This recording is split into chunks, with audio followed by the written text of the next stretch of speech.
नमस्कार। आज मैं अपने गीता चर्चा का 39वां प्रकरण लेकर आपके सामने प्रस्तुत हूँ। आज दिनांक 23 जनवरी 2025 है। आज नेताजी सुभाष चंद्र बोस की जन्मतिथि है। नेताजी का जन्म 23 जनवरी 1897 को हुआ था। इस प्रकार यह उनकी 128वीं जयंती है। सबको विदित है कि नेताजी सुभाष चंद्र बोस एक महान कर्मयोगी थे। इसके साथ साथ वो भारत माता के एक दिव्य स्वरूप विभूति थे, बहुत बड़े सपूत थे। उन्होंने देश की आज़ादी में बहुत बड़ा योगदान दिया। आइए हम उनकी स्मृति को नमन करते हैं। आज माघ कृष्ण पक्ष की नवमी का दिन है, तदनुसार 23 जनवरी 2025। आज अपनी गीता चर्चा में मैं गीता के 14वें अध्याय का अध्ययन करूंगा और साथ में आप लोगों के साथ अपनी राय विवेचन के साथ रखूंगा। अब तक हम लोगों ने 13 अध्याय तक की चर्चा पूर्ण कर दी थी और ये 13 से 18 का अध्याय ज्ञान योग की चर्चा है। अध्याय 14 एक मामले में बड़ा विशिष्ट है कि इसमें सतोगुण, रजोगुण और तमोगुण की विस्तृत व्याख्या की गई है। तो अगर किसी को इन तीनों गुणों को जानना है तो 14वें अध्याय को विशेष ध्यान से जानना पड़ेगा। वस्तुतः जीवन का सारा उपक्रम ही ये सतोगुण, रजोगुण और तमोगुण है। अपनी चर्चा प्रारंभ करूं उसके पहले ही निवेदन कर देना चाहता हूं कि रामायण में 3 पात्र थे, रावण, कुंभकर्ण और विभीषण, जो कि सगे भाई थे। और ये तीनों व्यक्ति तीनों गुणों के प्रतिनिधि थे। विभीषण जी जहाँ सतोगुण के प्रतिनिधि थे, रावण रजोगुण के प्रतिनिधि थे और कुंभकर्ण तमोगुण के प्रतिनिधि थे। तो जो सतोगुणी थे वो भगवान की शरणागति में गए, उनको अखंड राज्य की प्राप्ति हुई और भगवान का परम आशीर्वाद प्राप्त हुआ। रजोगुणी रावण थे, उनके बारे में सबको विदित है कि उनका क्या हश्र हुआ। और कुंभकर्ण तमोगुणी थे, वो सबसे निम्न श्रेणी में माना जाता है। कहते हैं सतोगुणी व्यक्ति ब्रह्मलोक यानी स्वर्ग जाता है, रजोगुणी व्यक्ति घूम फिर के इसी पृथ्वी पे मनुष्य रूप में विचरण करता है और तमोगुणी पशु पक्षी कीट पतंगे वाले योनि में चला जाता है।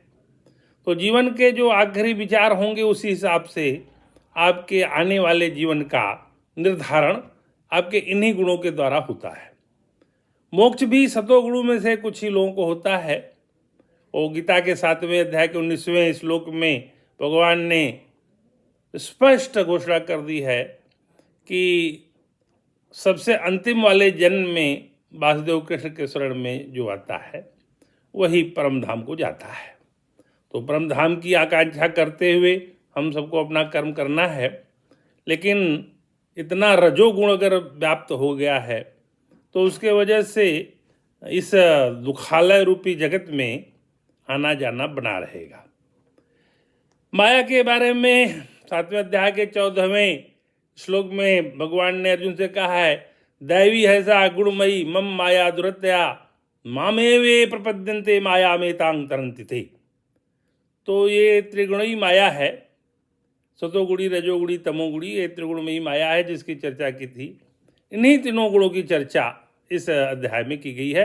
इसकी पृष्ठभूमि में, इसकी भूमिका में मैंने विस्तार से बता दिया, उनके प्रतिनिधि के रूप में भी बता दिया और अपने को कहाँ आप फिट करते हैं ये आप जाने।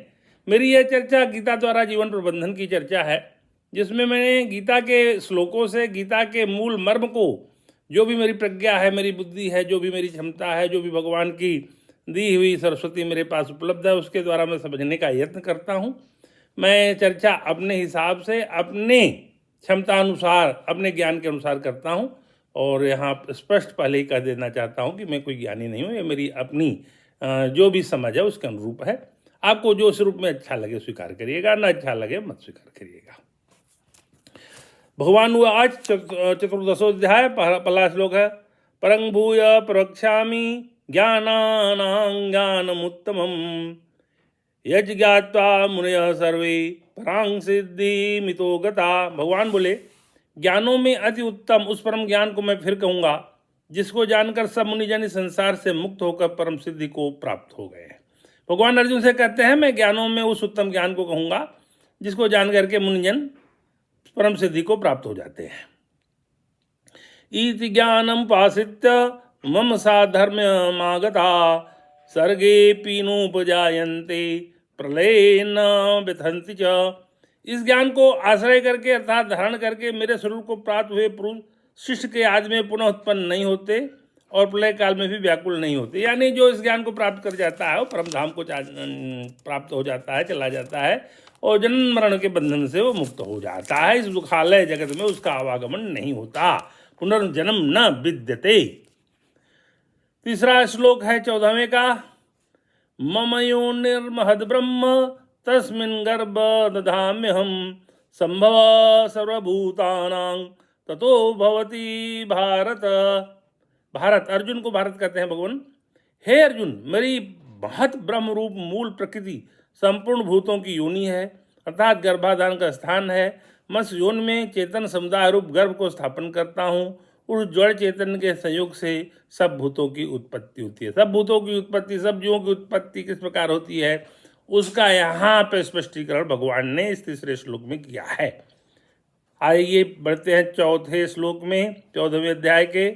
सरयोनिषि कौन्तेय मूर्तय संवन्तिया तासां ब्रह्म महदोनिरहं बीज प्रदः पिता। हे अर्जुन, नाना प्रकार की सब योनियों में जितनी मूर्तियां अर्थात शरीरधारी प्राणी उत्पन्न होते हैं, प्रकृति तो उन सब की गर्भ धारण करने वाली माता है और मैं बीज को स्थापित करने वाला पिता हूँ। ये ब्रह्म वाक्य है भगवान का। उन्होंने कहा मैं पिता हूँ और ये प्रकृति माता है, यानी प्रकृति हमारी माता है और भगवान श्री कृष्ण हमारे पिता है। इस भाव से इस जगत में अगर हम व्यवहार करेंगे तो हम पार पा जाएंगे। अभी तक हम माता पिता, जैविक माता पिता को भी मान लें तो अच्छी बात है, लेकिन हम अज्ञानी जन अभी भटके हुए हैं। भगवान हमारे पिता हैं और ये प्रकृति हमारी माता है जिसको कि हम जान ही नहीं पाए हैं और भगवान को ही चैलेंज कर बैठते हैं। आगे बढ़ते हैं 5वें श्लोक में। सत्वं रजस्तम इति गुणा प्रकृति संभवा निबधन्ति महाबाहो देहे दही नमं भयम। हे अर्जुन, सतोगुण, रजोगुण और तमोगुण, यह प्रकृति से उत्पन्न तीनों गुण अविनाशी जीवात्मा को शरीर में बांधते हैं। मैंने पहले ही शुरुआत में कह दिया कि सतोगुण, रजोगुण और तमोगुण इस अविनाशी जीवात्मा को इस शरीर में बांध देते हैं। यानी माया के ये तीन गुण हैं, दैवी ईर्षा गुणमयी मम माया दुरत्या। भगवान ने साफ ही कहा 7वें के 14वें में गीता में कि ये तीनों गुण जो हैं इस माया के हैं, ये गुणमयी माया के हैं। मामे वे प्रपद्यन्ते माया में तांग, जो मेरी शरण में आ जाते हैं वही इससे तर जाते हैं, नहीं तो ये सतोगुण, रजोगुण, तमोगुण ये जीवात्मा को बांध लेते हैं इस शरीर में। 6वां श्लोक है। तत्र सत्वं निर्मलत्वात् प्रकाशकमनामयं सुख संगेन बध्नाति ज्ञान संगेन चानघ। चानघ अनघ, हे निष्पाप, अर्जुन को कहते हैं हे निष्पाप, उन तीनों गुणों में सत्वगुण तो निर्मल होने के कारण प्रकाश करने वाला है। सत्वगुण निर्मल है, प्रकाशवान है और विकार रहित है। ये सतोगुण की, जैसे विभीषण जी का चरित्र है, वो सतोगुणी थे इसलिए वो निर्मल थे। निर्मल मन जन सो मोहि पावा मोहि कपट जल छिद्र न भावा। जब विभीषण भगवान से मिलने गए तो वानर राज सुग्रीव ने कहा कि लंकापति रावण का भाई मिलने आया है, ये छली कपटी हो सकता है, भेद लेने आया है। तो भगवान ने कहा निर्मल मन जन सो मोहि पावा। रामचरितमानस के सुंदरकांड की सबसे सर्वोत्कृष्ट, क्या पूरे रामचरितमानस की सर्वोत्कृष्ट चौपाई है, निर्मल मन जन सो मोहि पावा मोहि कपट छल छिद्र न भावा। तो भगवान कहते हैं कि ये निर्मल मन वाला ही व्यक्ति मेरे से मिलने आ सकता है, यानी सतोगुण निर्मल स्वभाव वाला होता है। यहाँ पे इस व्याख्या में कहा है कि निर्मल होने के कारण प्रकाश करने वाला और विकार रहित है और सुख के संबंध से और ज्ञान के संबंध से अर्थात उसके अभिमान से बांधता है। इन तीनों गुणों में सतोगुण निर्मल होने के कारण प्रकाश करने के कारण वाला और विकार रहित है। तो सतोगुणी निर्मल भाव वाला होता है। आगे उन्होंने स्पष्ट किया है 7वें श्लोक में रजोगुण के बारे में। रजोरगात्मकं विद्धि तृष्णा संगम उद्भवम तन्निबध्नाति कौन्तेय कर्म संगेन देहिनम। रजोगुण की व्याख्या यहाँ भगवान ने 7वें श्लोक में की है। हे अर्जुन, राग रूप रजोगुण को कामना और सख्तपन जान, यह उस जीवात्मा को कर्मों के और उनके फल के संबंध से बांधता है। रजोगुणी बहुत ही अहंकारी हो जाता है और उसके अंदर तमाम तरह की इच्छाएं हो जाती हैं और उन इच्छाओं से बध करके इसी संसार दुखालय रूपी संसार में वो आवागमन करता है। उसकी इच्छाएं अनंत हैं। गीता के दूसरे ही अध्याय भगवान कह दिया है कि ये काम मतलब इच्छा, ये बड़ा ही कष्ट देती है। जब इसकी पूर्ति हो जाती है तो लोभ होने लगता है। जब इसकी पूर्ति, काम की पूर्ति, इच्छा की पूर्ति नहीं होती है तो क्रोध होने लगता है। यानी काम से ही क्रोध और लोभ की उत्पत्ति होती है। और गीता के 16वें अध्याय के 21वें श्लोक में भगवान ने कहा है त्रिविधं नरके संद्वारम, काम, क्रोध और लोभ ये 3 नरक के द्वार है। तो यानी इनकी उत्पत्ति क्रोध और लोभ की काम से ही होती है और काम, क्रोध और लोभ तीनों मिल करके नरक के द्वार खोल देते हैं, नरक का दरवाजा खोलने वाले होते हैं। इसलिए रजोगुणी व्यक्ति आज के इस संसार में, इस परिवेश में रजोगुणी लोग ज़्यादा हैं। तो मैंने देखा कि ये रजोगुणी लोग जिनकी इच्छाएं अनंत हैं, इनके अंदर अभिमान की मात्रा बड़ी प्रचंड होती है रजोगुण में। जैसे रावण है, रावण रजोगुणी का परिचय का प्रतिनिधि है।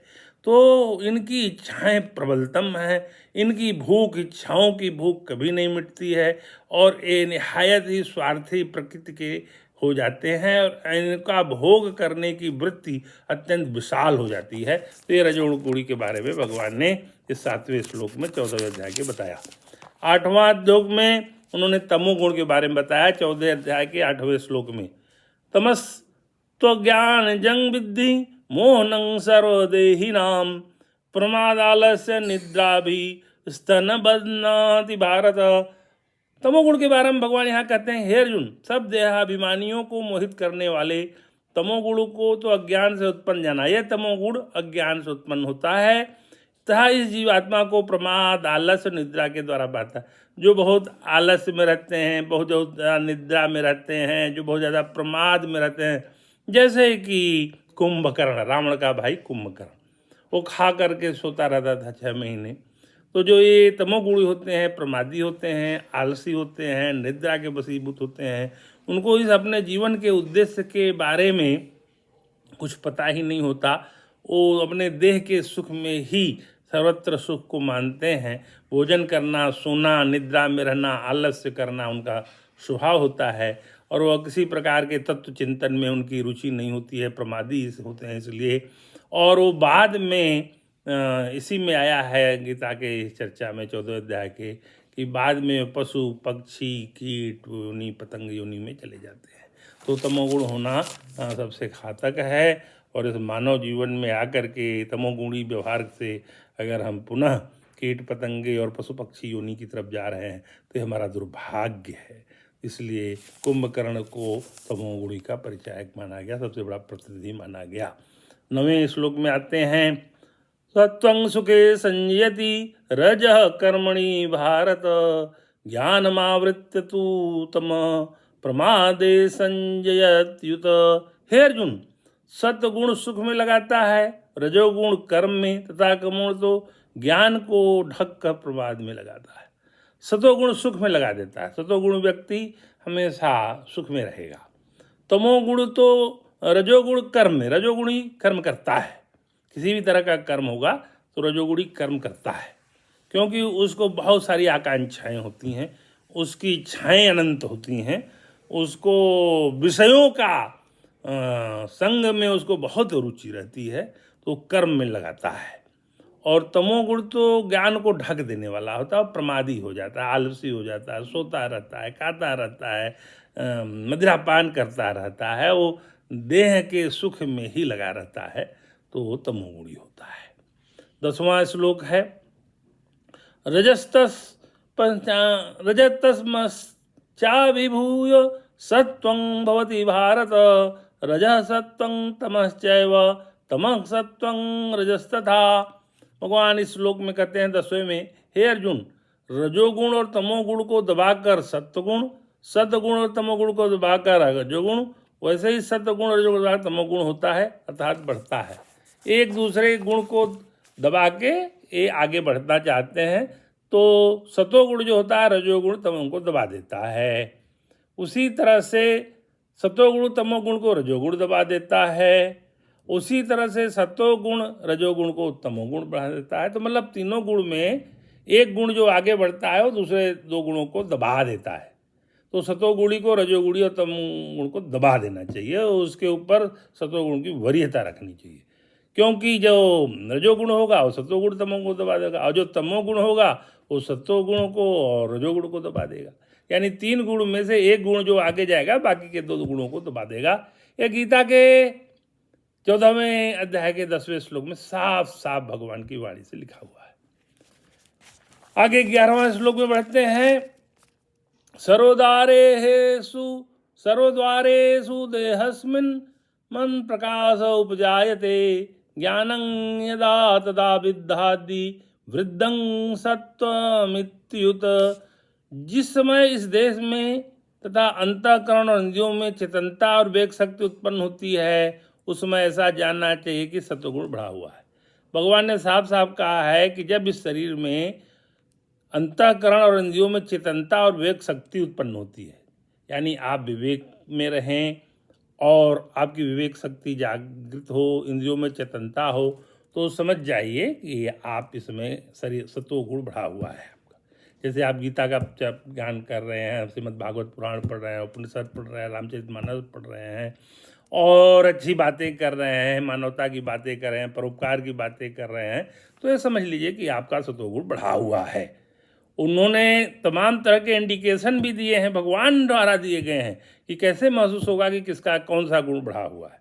तो सत्वगुण का ये है कि आदमी के अंदर सत्वगुण आ जाता है, वो परोपकारी हो जाता है, वो दूसरों की मदद करने वाला हो जाता है, वो विज्ञान की बातें सोचने लगता है और जीव, प्रकृति, परमात्मा, जीवात्मा इत्यादि की बातें सोचने लगता है। तो मान लीजिए कि उसका सत्वगुण बढ़ा हुआ है। आगे बढ़ते हैं। रजोगुण कैसे पहचानेंगे? आगे 12वें श्लोक में भगवान रहते हैं, लोभ प्रवृत्तिरारंभ कर्मणाम स्मः स्प्रिया रजस्येतानि जायन्ते विवृद्धे भरतर्षभ। अब रजोगुण कैसे बढ़ा हुआ जाना है, भगवान उसका इंडिकेशन बता रहे हैं।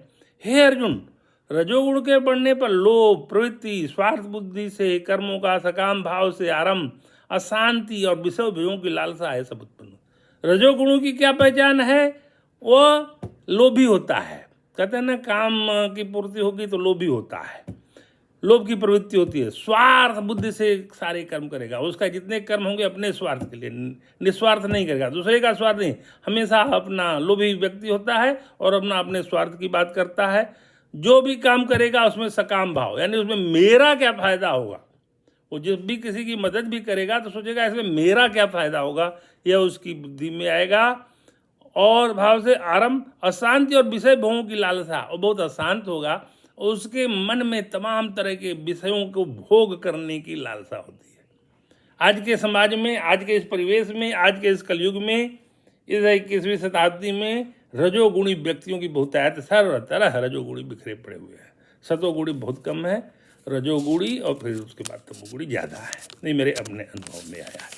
आगे बढ़ते हैं। भगवान 13वें श्लोक में 14वें अध्याय के तमोगुण कैसे पहचानेंगे उसकी व्याख्या करते हैं। अप्रकाशो अप्रवृत्तश्च प्रमादो मोह एव च तमस्येतानि जायन्ते विवृद्धे कुरुनंदन। हे कुरुनंदन अर्जुन, तमोगुण के बढ़ने पर अंतःकरण और इंद्रियों में अप्रकाश, कर्तव्य कर्मों में अप्रवृत्ति और प्रमाद अर्थात व्यर्थ चेष्टा और निद्रादय अंतःकरण की मोहिनी वृत्तियाँ, ये सभी उत्पन्न होते हैं। मैंने कहा था कि रजो गुण के बाद जो तमोगुण होता है वो बहुत ही खाता है, बहुत सोता है, प्रमादी होता है, आलसी होता है, मदिरापान करता है, हमेशा शारीरिक सुखों के भोग की इच्छा रखता है। तो इस प्रकार तमोगुण के पढ़ने पर इस तरह की प्रवृत्तियां आपको दिखेंगी। ऐसे भी समाज में बहुत सारे तमोगुणी इधर उधर व्याप्त हैं, जिनको कि रोज शराब चाहिए और मदिरा पान करने के बाद मांसाहार करते हैं, खाते हैं, सोते हैं, शरीर के सुखों का ही उपभोग करते हैं, उनको और किसी चीज़ में कोई रुचि नहीं होती है। तो जिसका तमोगुण बढ़ा होगा भगवान उसका भी इंडिकेशन यहाँ पर दे रहे हैं। 14वें अध्याय का 14वां श्लोक, यदा सत्त्वे प्रविद्धेतु प्रलयं याति देहभूत तदोत्नं विदां लोकानमलान प्रतिपद्यते। जब यह मनुष्य सत्वगुण की वृद्धि में मृत्यु को प्राप्त होता है, तब तो उत्तम कर्म करने वाले के निर्मल दिव्य स्वर्गादि लोगों को प्राप्त होता है। जब सत्वगुण बढ़ा हुआ हो और आप मृत्यु को प्राप्त होंगे तो आपको स्वर्ग की प्राप्ति होगी। ये भगवान की वाणी है, जो उन्होंने गीता में आपके आने वाले योनि को भी बता दिया है। यानी सत्वगुण बढ़ने पर अगर आपकी मृत्यु को होती है तो आप स्वर्ग लोक को जाएंगे। इसी प्रकार से रजोगुण के होने पर क्या प्राप्त होगा, आगे देखते हैं 15वें श्लोक में। रजसी प्रलयं गत्वा कर्म संगिषु जायते तथा प्रलीनस्तमसि मूढ़योने सुजायते। रजोगुण के बढ़ने पर मृत्यु को प्राप्त होगा तो क्या होगा, भगवान इस श्लोक 15वें में बताते हैं 14वें अध्याय के। रजोगुण के बढ़ने पर मृत्यु को प्राप्त होकर कर्म की आसक्ति वाले मनुष्य में उत्पन्न होता है, तथा तमोगुण के बढ़ने पर मरा हुआ मनुष्य कीट पशु आदि मूढ़मणियों में उत्पन्न होता है। यानी रजोगुण के बढ़ने वाले समय में मृत्यु को प्राप्त होने वाला व्यक्ति मनुष्य योनि को प्राप्त होगा और कर्मों की आसक्ति वाले योनि में प्राप्त होगा। यानी वो मनुष्य में ही आएगा। तमाम तरह के मनुष्य में अनेक प्रकार के, मैंने बताया था उस दिन चर्चा में कि 4 लाख प्रकार के मनुष्य की योनियाँ होती हैं। तो उसके कर्मों के फल से, उसके प्रारब्ध कर्मों के फल से, उसके संचित कर्मों का जो स्टॉक होता है उसके हिसाब से उसको मनुष्य की योनि ही डिसाइड होगी। उस 4 लाख प्रकार के मानव की योनि में उसके संचित कर्म के जो संचित कर्म के जो स्टॉक में से जो प्रारब्ध कर्म उसको मिलेगा, उस हिसाब से उसका मानव योनि में 4 लाख प्रकार के मानव योनि में जन्म होगा।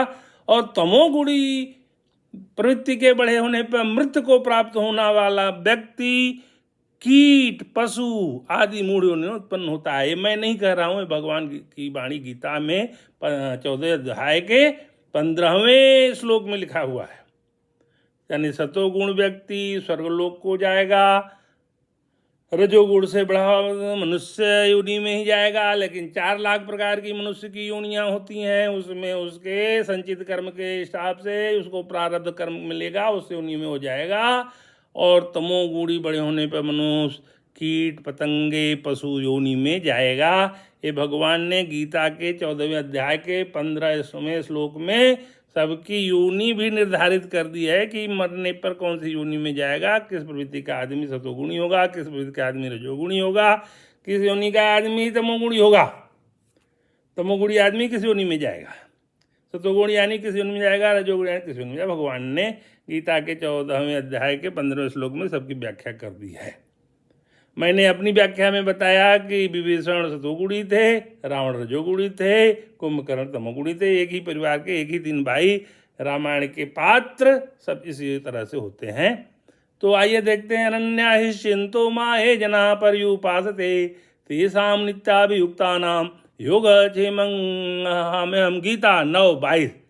भगवान ने साफ कहा है कि जो अन्य भक्त हैं मैं उनका योगक्षेम खुद वहन करता हूँ, उनके योग क्षेम की चिंता उनको नहीं करनी होती। ये भगवान ने गीता में कह दिया है। तो अनन्य चेता सत्संग यो मां स्मृति नित्य स। भगवान ने अनन्य भक्त के लिए आगे भी कहा है कि जो मेरे अनन्य भक्त हैं, अनन्य चेता सत्संग यो मां स्मृति नित्य स तस्माहं सुलभं पार्थ नित्युक्त योगिना। मैं उनके लिए सुलभ हूँ। मेरे अनन्य चेता जो दिन रात मेरे नाम का स्मरण करता है, मैं उनके लिए सुलभ हूँ। विगत चर्चा में मैंने कहा कि भगवान के नाम का नित्य स्मरण करने से आपके विकर्मों का नाश हो जाता है। आपके जो संचित कर्म में तमाम विकर्म रहे हैं उनको भी नाश करना है अगर आपको मोक्ष की योनि में जाना है तो विकर्मों का नाश केवल नाम जप से होता है। तो कलयुग केवल नाम धारा सुमरी सुमरी नर उतर ही पारा। रामचरितमानस में चौपाई है कि कलयुग में भगवान का नाम स्मरण करने से, सुमिरन करने से, सुमिरन कर ले मेरे मना तेरी बीती उम्र हरि नाम बिना। सुमिरन कर ले मेरे मना तेरी बीती उम्र हरि नाम बिना। तो आज ये इस चर्चा को विराम करते हैं। कृष्णाय वासुदेवाय हरे परमात्मने प्रणतः क्लेश नाशाय गोविंदाय नमो नमः। नमस्कार। अब आगे की चर्चा अन्यत्र किसी अन्य दिन को होगी। नमस्कार।